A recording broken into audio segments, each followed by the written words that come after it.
Hello students, welcome to the channel biology by MSK. तो last class में हमने pollen pistol interaction के बारे में पढ़ा था और आर्टिफिशियल हाइब्रिडेशन के बारे में पढ़ा था। तो आज हम डिस्कस करने वाले हैं फर्टिलाइजेशन इवेंट को। किसको? फर्टिलाइजेशन इवेंट को। As you know, in sexual reproduction there are 3 events: pre fertilization, fertilization and post fertilization event. तो प्री फर्टिलाइजेशन इवेंट को हम डिस्कस कर चुके हैं और आज बारी है फर्टिलाइजेशन इवेंट को डिस्कस करने की। So now let's talk about fertilization. What is fertilization?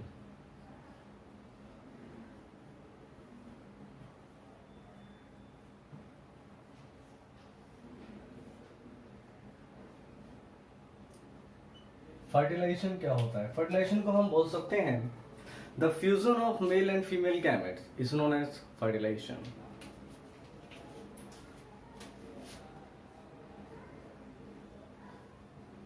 The fusion of male and female gamete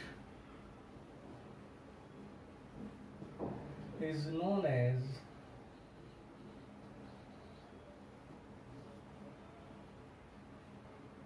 fertilization. Okay? तो जब मेल और फीमेल गैमेट आपस में फ्यूज होते हैं तो वो कंडीशन जो है वो कहलाती है फर्टिलाइजेशन। ओके, आई होप के बात समझ में आ गई होगी। और हम बात करते हैं कि मेल गैमेट क्या होता है यहाँ पर और फीमेल गैमेट कहाँ पर प्रेजेंट होता है। तो ध्यान देंगे सभी बच्चे।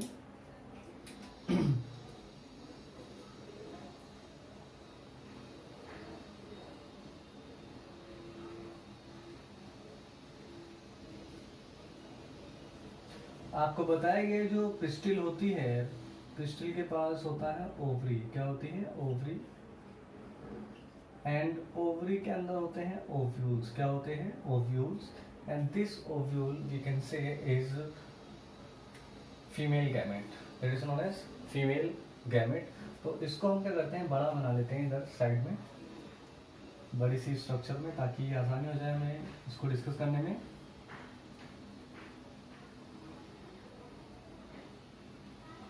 And this ovule is also known as embryo sac और 7-celled 8 nucleated structure। किस तरीके से ये डिस्ट्रीब्यूट होता है देखते हैं यहाँ पर। इस ओव्यूल के अंदर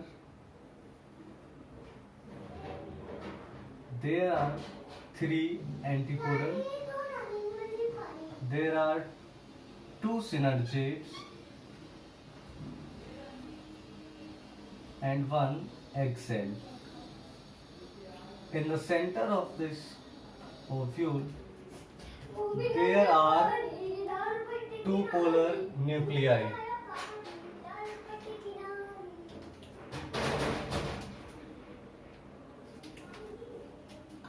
One, two, three, 4, 5, 6, 7, 8. There are 8 nucleus and 7 cells.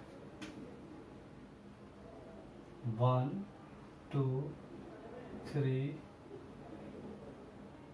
4, 5, 6।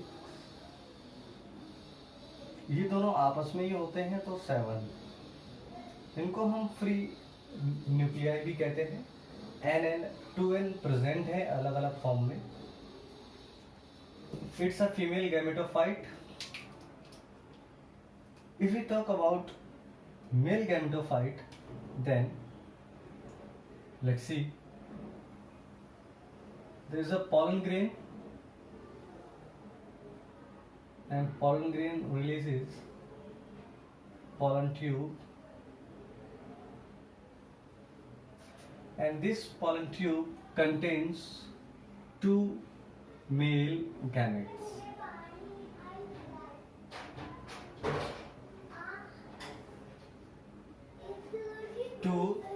Male gametes are present. So there is a pollen grain with pollen tube.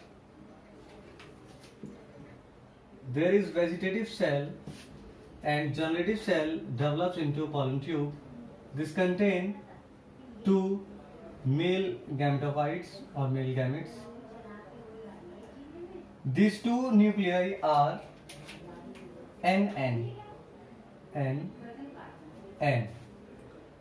Now, what happens at the time of fertilization? The pollen tube enters to the ovule. There is a structure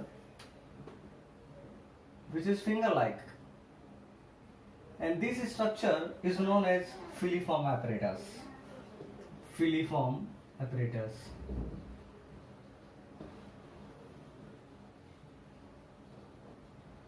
This filiform apparatus structure supports the entry of pollen tube into the ovule. Okay, तो pollen tube जो है वो filiform apparatus से अंदर की ओर जाएगी, और ये जो दो सिनर्जिड हैं, एक सिनर्जिड और दूसरा सिनर्जिड, इन दोनों में से किसी एक सिनर्जिड के साइटोप्लाज्म में दोनों मेल गैमेट्स जो हैं वो रिलीज कर दिए जाते हैं. ओके, दोनों मेल गैमेट्स कहाँ रिलीज होते हैं? तो either of the two synergid the male gametes are released into their cytoplasm. अब साइटोप्लाज्म में रिलीज होने के बाद यहाँ पर क्या होता है? ये वाला जो ट्रायंगुलर शेप का सेल दिखाई दे रहा है, इसको मैं रेड से मार्क कर देता हूं. इसको हम बोलते हैं एग. क्या बोलते हैं? Egg cell.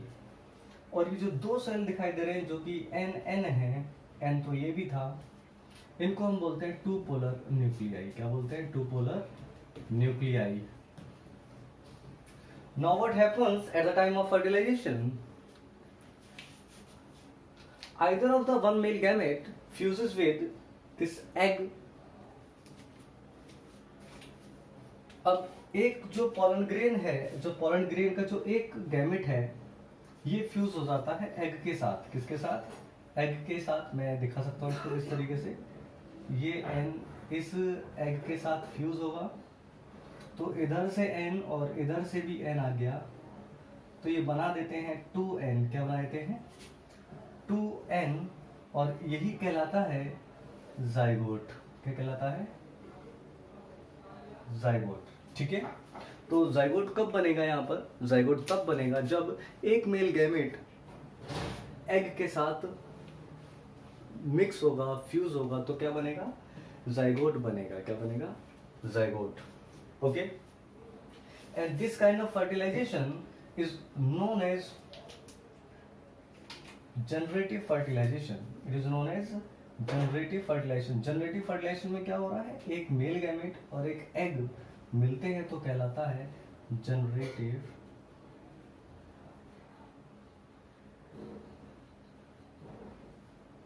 fertilization. Why it is known as generative fertilization? Because this fertilization is responsible to produce seed which can ensure the next generation. Okay, तो जैसे ही जाइगोट यहाँ पर बनता है, इसको हम साइफोनी भी बोल सकते हैं. Fertilization is also known as siphony. Okay, and ये जो जाइगोट यहाँ पर बना है, ये आगे जब ग्रो करेगा, आगे जब बढ़ेगा, तो जो इवेंट है वो कहलाती है पोस्ट फर्टिलाइजेशन इवेंट. तो अभी हम वो डिस्कस नहीं करने वाले हैं, अभी हम फर्टिलाइजेशन को डिस्कस करेंगे खाली. ठीक है, अब क्या होता है कि एक मेल गैमेट यहाँ बचा हुआ है और दो सेंट्रल न्यूक्लियर यहाँ बचे हुए हैं, तो ये एक और ये दोनों आपस में फ्यूज होते हैं. इनको मैं ऊपर की तरफ दिखा देता हूँ, ग्रीन मार्कर को फॉलो करें. ये एक एन इधर से आया और यहाँ से ये 2n आ गए, और जब ये दोनों फ्यूज होते हैं तो यहाँ बन जाता है 3n. तो एक बार फर्टिलाइजेशन यहाँ पर हुआ, तो ये जो 3n बना है, इसको हम बोलते हैं पेन. क्या बोलते हैं? पेन. पेन का मतलब होता है primary endosperm nucleus. Primary endosperm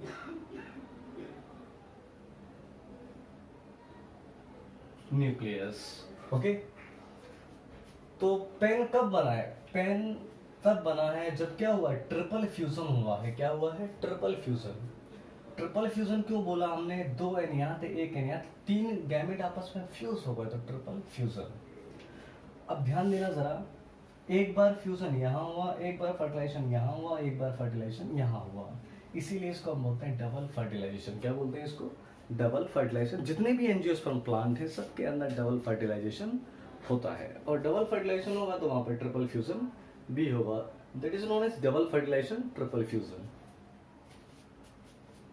double fertilization, triple fusion. तो मैं इसको रेड पेन से यहाँ पे लिख देता हूं, double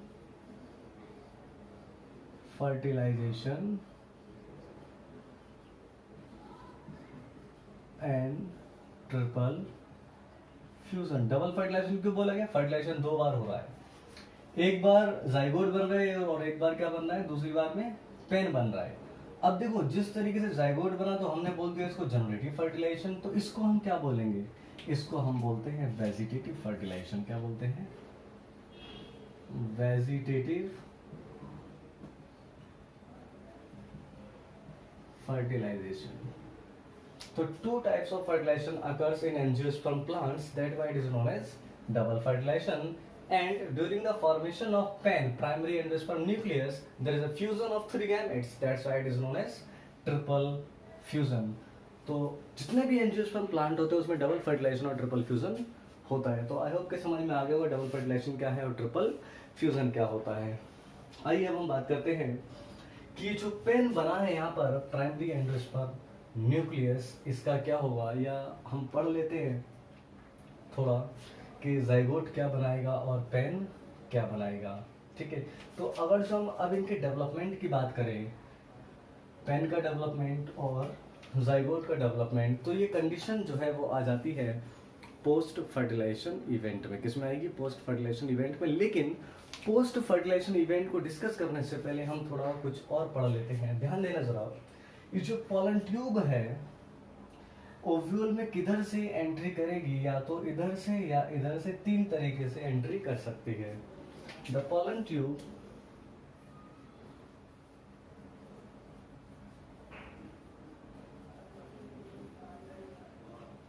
can enter into ovule by 3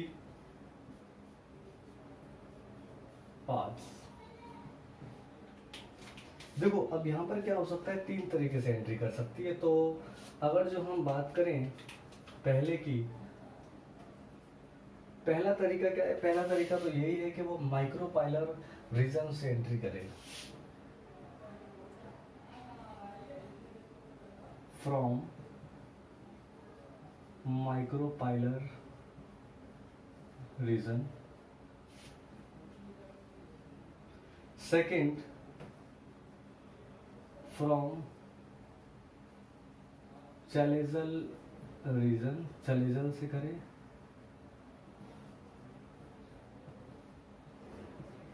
तीसरा, other than micropyle and chalazal region. तो इनसे अलावा कहीं से एंट्री करें। अब ध्यान देना, अगर जो पॉलन ट्यूब माइक्रोपाइलर रीजन से एंट्री करती है तो वो कहलाता है पोरोगैमी। क्या कहलाएगा? पोरोगैमी।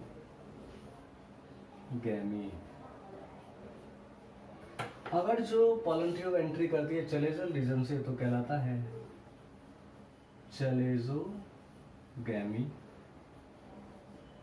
अगर जो पॉलन ट्यूब ना तो माइक्रोपाइलर से एंट्री कर रही है और ना ही चैलेजल रीजन से एंट्री कर रही है तो वो कहलाता है मीसोगैमी। क्या कहलाएगा? मीसोगैमी। ठीक है। नाउ अब हम बात कर लेते हैं पोस्ट फर्टिलाइजेशन इवेंट की। तो एक पहले मैं छोटा सा रिव्यू दे देता हूँ पोस्ट फर्टिलाइजेशन इवेंट में क्या होने वाला है।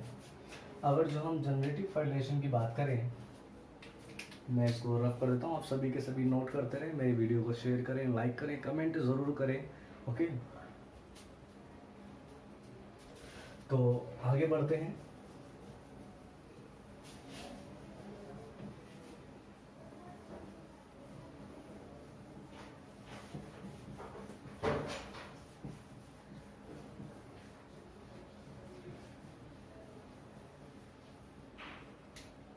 तो अब हम बात कर लेते हैं post fertilization events. Post fertilisation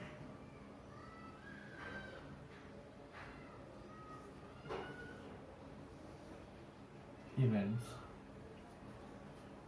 देखो फर्टिलाइजेशन हो गया, पहले प्री फर्टिलाइजेशन हुआ, फिर फर्टिलाइजेशन हुआ, और हम किस पर आ गए हैं, पोस्ट फर्टिलाइजेशन पर आ गए हैं। अगर जो किसी के अंदर पोस्ट फर्टिलाइजेशन इवेंट हुआ तो उसके अंदर, उस फ्लावर के अंदर क्या क्या चेंजेस आते हैं, आइए जानते हैं। The changes takes place in flower after fertilisation.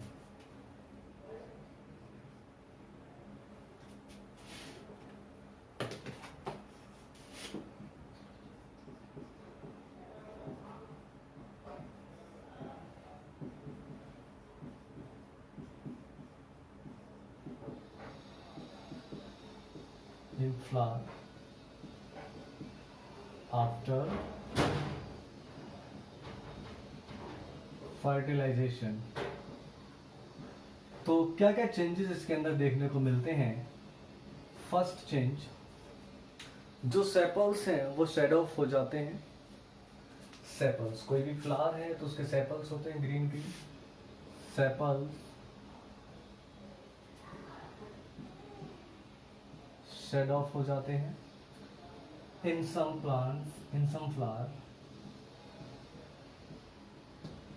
In some flower sepals में परसिस्ट, सेपल्स में परसिस्ट, कुछ में क्या हो जाता है, ये बच भी जाते हैं। For example tomato and brinjal, इनमें क्या होता है कि ये बच जाते हैं। आपने देखा हो टमाटर देखा हो तो हरा हरा लगा होता है, आप ब्रिंजल देखा होगा बैगन तो वो हरा हरा इस तरीके से लगा हुआ होता है, तो वो सेपल्स होते हैं जो परसिस्ट कर जाते हैं। Second, petals, stigma, style, stamen also shed off, ये भी क्या हो जाते हैं, झड़ जाते हैं, ये भी सब गिर जाते हैं। ठीक है, ये चेंजेस देखने को मिलते हैं। इसके अलावा और क्या देखने को मिलता है, इसके अलावा हमें देखने को मिलता है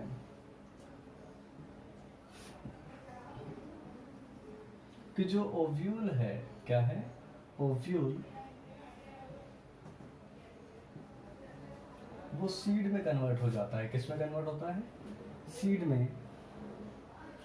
और जो ओव्यूल की जो वॉल्स होती हैं, ओव्यूल की जो वॉल थे जिनको हमने इंटेग्यूमेंट्स बोला था, inner integuments and outer integuments, तो वो सीड की कवरिंग बन जाती है, टेस्टा एंड टेगुमेन।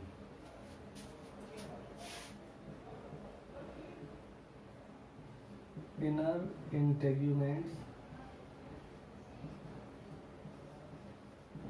और आउटर इंटेग्यूमेंट, तो ये तो बन जाता है टेगमेन, और आउटर इंटेग्यूमेंट बन जाता है टेस्टा। क्या बन जाता है, टेस्टा। ये जो दोनों ही हैं ये कहलाते हैं सीड कोट। क्या कहलाते हैं, सीड कोट। सीड को कवर किए हुए होते हैं, अंदर वाली लेयर टेगमन होती है और बाहर वाली टेस्टा होती है। Fourth, ovary. ओवरी जो है वो फ्रूट्स में डेवलप हो जाती है। किस में डेवलप हो जाती है, ओवरी फ्रूट्स में डेवलप हो जाती है। ठीक है, तो ये सारे चेंजेस हमें देखने को मिलते हैं आफ्टर फर्टिलाइजेशन। बट जब फर्टिलाइजेशन हुआ तो वहाँ पर दो टाइप का फर्टिलाइजेशन हो रहा था, एक वेजिटेटिव फर्टिलाइजेशन और एक जनरेटिव फर्टिलाइजेशन। तो वेजिटेटिव फर्टिलाइजेशन में क्या बना था, पेन बना था। क्या बना था, पेन, प्राइमरी एंडोस्पर्म न्यूक्लियस। तो हम उसकी बात कर लेते हैं।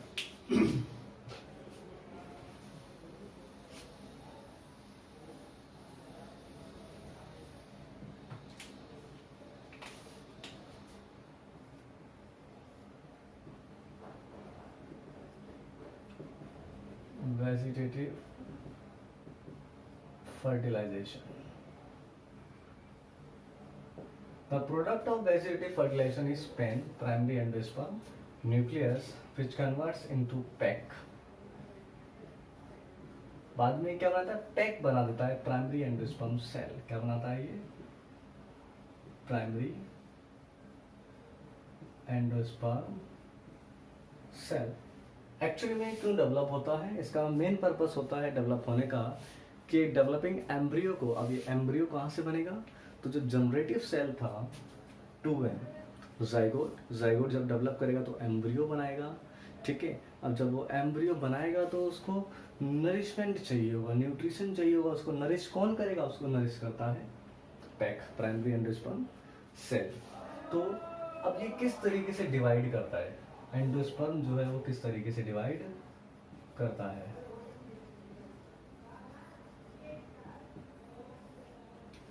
तो एंडोस्पर्म के अंदर 3 टाइप की डिवीजन होती हैं. ये जो एक सेल बन चुका है प्राइमरी एंडोस्पर्म सेल, तो यहाँ पर 3 टाइप की डिवीजन होती है.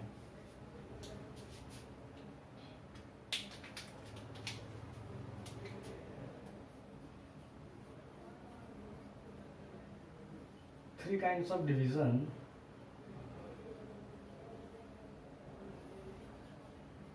can take place in endosperm.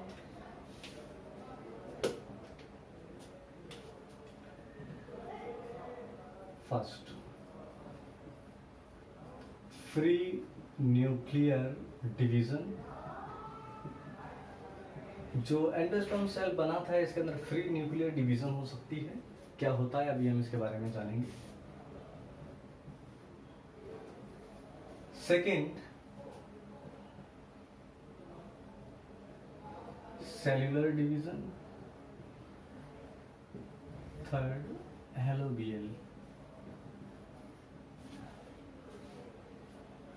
तो एक्चुअली में यहां से जो एंडोस्पर्म बनता है उसको हम बोलते हैं फ्री न्यूक्लियर एंडोस्पर्म. क्या बोलेंगे? Free nuclear endosperm. यहां पर जो बनेगा वो बनेगा सेल्यूलर एंडोस्पर्म और यहां पर हेलोबियल एंडोस्पर्म. अब एक्चुअली में ये होता क्या है फ्री न्यूक्लियर एंडोस्पर्म? अब देखते हैं.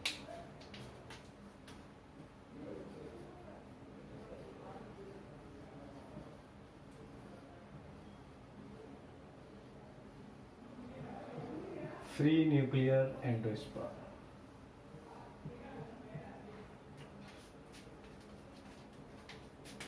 The endosperm cell, the endosperm cell undergoes multiple mitotic division.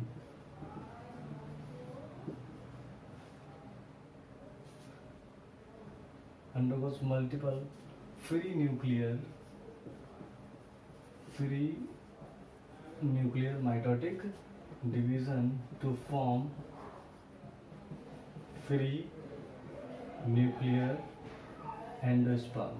Actually में जो सेल था उसमें मल्टीपल माइटोटिक डिवीजन होता है. फ्री न्यूक्लियर, फ्री न्यूक्लियर कहने का मतलब क्या? सिर्फ न्यूक्लियस डिवाइड करता जा रहा है. क्या डिवाइड कर रहा है? न्यूक्लियस डिवाइड करता चला जाता है. There is no cytokinesis, there is no cell division. Okay, ऐसा किसके अंदर होता है? तो एग्जांपल की हम बात करते हैं. Example coconut milk. Coconut milk जो नारियल के अंदर पानी होता है उसमें फ्री न्यूक्लियर एंडोस्पर्म होता है. सेकंड हम बात कर लेते हैं सेलुलर एंडोस्पर्म की.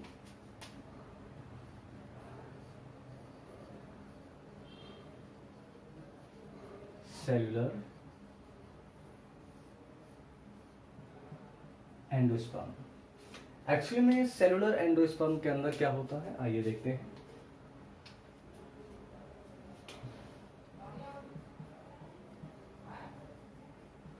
The the endosperm cell undergoes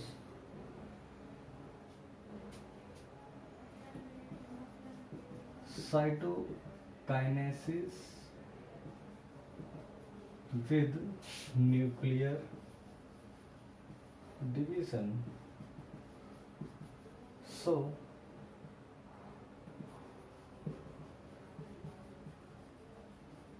the formed endosperm is cellular. अब जैसे जैसे न्यूक्लियर डिवीजन होता जाता है यहाँ पर क्या होता है, साइटोकाइनेसिस भी होता रहता है, यानी कि सेल भी बनता रहता है. क्या बनता रहता है? सेल वॉल भी उन पर आती जाती है. ठीक है, तो ऐसा जो एंडोस्पर्म है वो सेलुलर एंडोस्पर्म कहलाता है. और एग्जांपल की हम बात करें तो कोकोनट के अंदर जो व्हाइट कैरनल होती है, white kernel of coconut,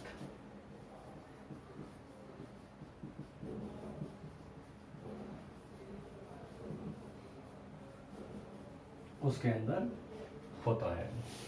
okay, now third point, that is helobial type. Helobial type endosperm, ये क्या होता है एक्चुअली में? जो एंडोस्पर्म सेल है पहले उसके अंदर साइटोकाइनेसिस होता है. जैसे न्यूक्लियस डिवीजन हुआ, साइटोकाइनेसिस हो गया फर्स्ट, उसके बाद फ्री न्यूक्लियर डिवीजन होता रहता है.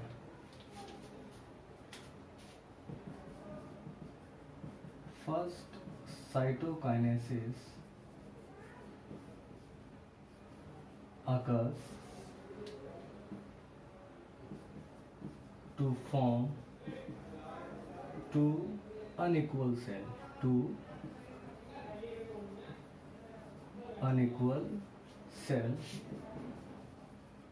then free nuclear division takes place. तो इस तरीके से जो एंडोस्पर्म बनेगा वो हेलोबियल टाइप होगा. अब अगर जो हम यहाँ पर देखें तो स्ट्रक्चर कैसी दिखाई देगी? एक सेल है, उसके अंदर काफी सारे न्यूक्लियस नजर आएंगे. क्या नजर आएंगे? सिर्फ न्यूक्लियस नजर आएंगे. There is no cell wall as cytokinesis doesn't occur over here. But in case of cellular type endosperm, अगर जब इसकी स्ट्रक्चर को देखें तो यहाँ पे बहुत सारे सेल नजर आएंगे. क्या नजर आएंगे? बहुत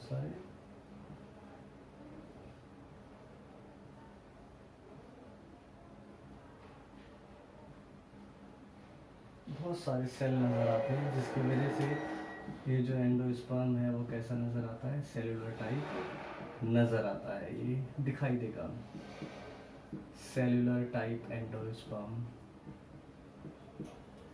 ओके, अब यहाँ पे जो पहला डिवीजन था, ये जो एंडोस्पर्म था, इसके अंदर अनइक्वल डिवीजन हुआ, जिसकी वजह से दो सेल बनेंगे. दोनों कैसे होंगे? अनइक्वल होंगे. दोनों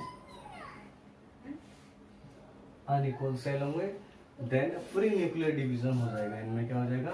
फ्री न्यूक्लियर डिवीजन होगा. ठीक है, तो आज की क्लास में इतनी बात करते हैं. तो मेरे चैनल को सब्सक्राइब करें, वीडियोस को लाइक करें, कमेंट करें, शेयर करना बिल्कुल भी ना भूलें. Thank you for watching biology by MSK.